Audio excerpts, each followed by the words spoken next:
Bonjour à tous et bienvenue sur ma chaîne Les Délices de Praline. Aujourd'hui, je vais vous montrer comment je confectionne ma brioche. Non, je ne vous parle pas de celle-ci, mais plutôt de ma brioche 100% pur beurre.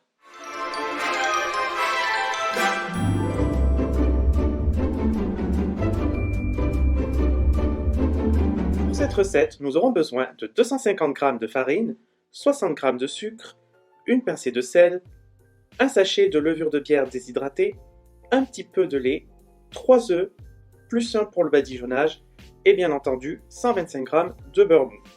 Première étape, nous allons légèrement tiédir le lait au micro-ondes et y ajouter la levure déshydratée afin d'obtenir une texture crémeuse. Ensuite, nous allons mettre tous les ingrédients secs dans la cuve du batteur. La farine, le sucre, la pincée de sel, puis la levure. Ensuite, nous allons ajouter les œufs un à un, mais attention à ne surtout pas s'aventurer à casser la coquille des œufs au-dessus du batteur, car si vous faites tomber une coquille dans votre mélange, je peux vous garantir que vous allez être dans...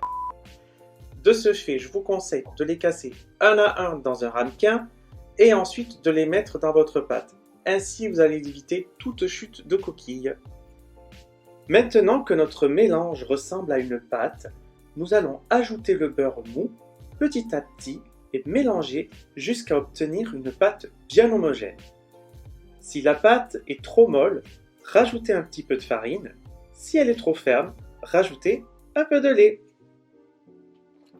Deuxième étape, je vais interchanger la feuille du batteur pour le crochet pétrisseur et je vais pétrir cette pâte pour une durée de 5 minutes.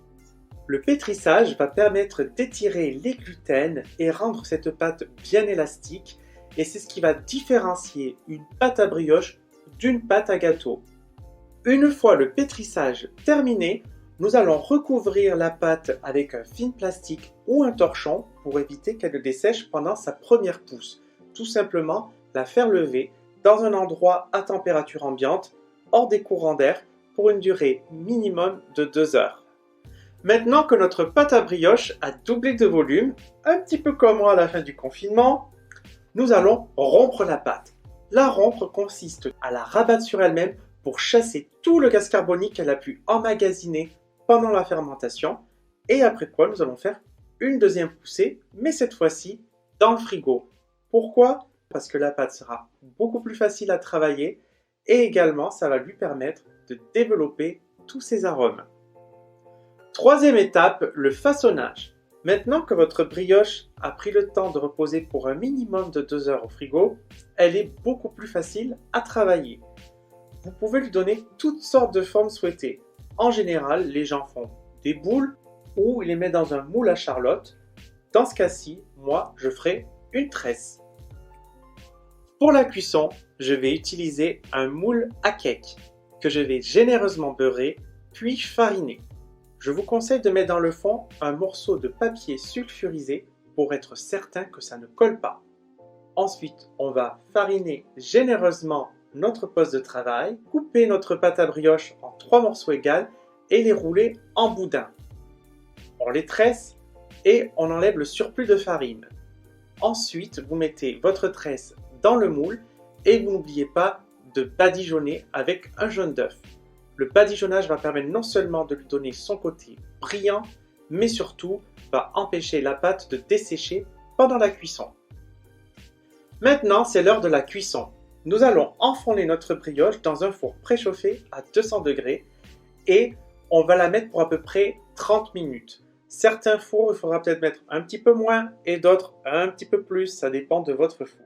Si vous n'êtes pas certain, je vous conseille tout simplement de la piquer au milieu avec un couteau et vous allez voir si elle est assez cuite ou non.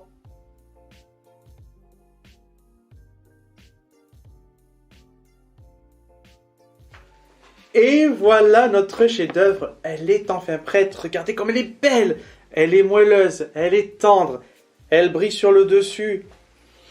Oh, elle sent bon, j'ai l'impression d'être chez le boulanger moi, vivement que je croque dedans. Et voilà, cette vidéo est terminée, j'espère que ça vous a plu. Dans ce cas-ci, je vous invite à appuyer sur le bouton j'aime et également à vous abonner à ma page pour d'autres rendez-vous culinaires. En attendant, vous pouvez me suivre sur Instagram Et maintenant, c'est le temps pour moi de vous dire au revoir.